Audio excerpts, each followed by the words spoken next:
Hi, I'm Stacy and I'm with Chosen.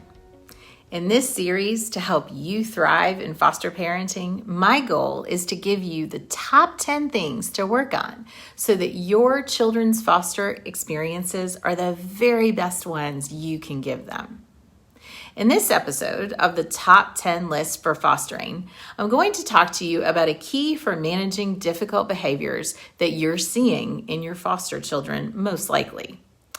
When a child, biological or foster, is acting in a way that we don't like, we tend to have these immediate thoughts. He's being obedient, she's manipulating, he's trying to make me angry, she's a moody teenager, he's so disrespectful. On the surface, those statements could be true. But when it comes to parenting children from hard places, there is almost always, in the words of Dr. Karen Purvis, a meaning behind the behavior. I'd like to tell you a story that explains this concept. Several years ago, a family that I know was fostering a 9-year-old boy. The family adored him. He was sweet, he did well in school, he seemed to enjoy being in their home, and he was quite well behaved, except at bath time.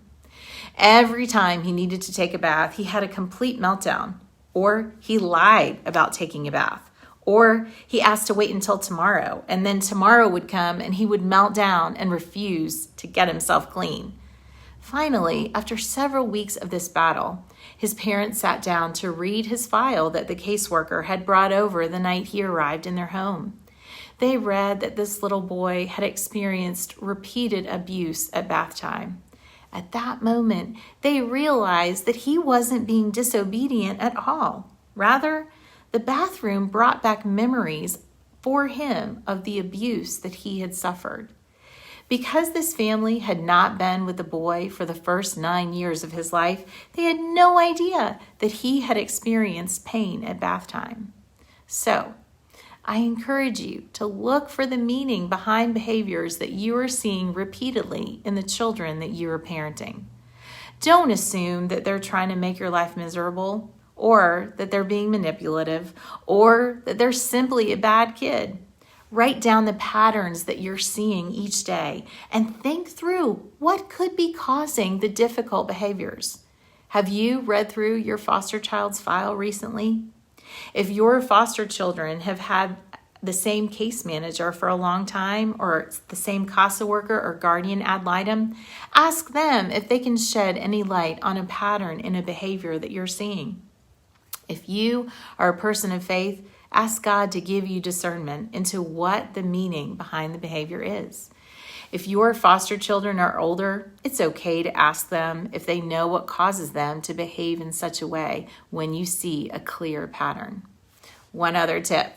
If you're parenting children who communicate well but also have regular meltdowns, try asking them after the episode and when everyone is calm if they remembered something from their past that made them upset.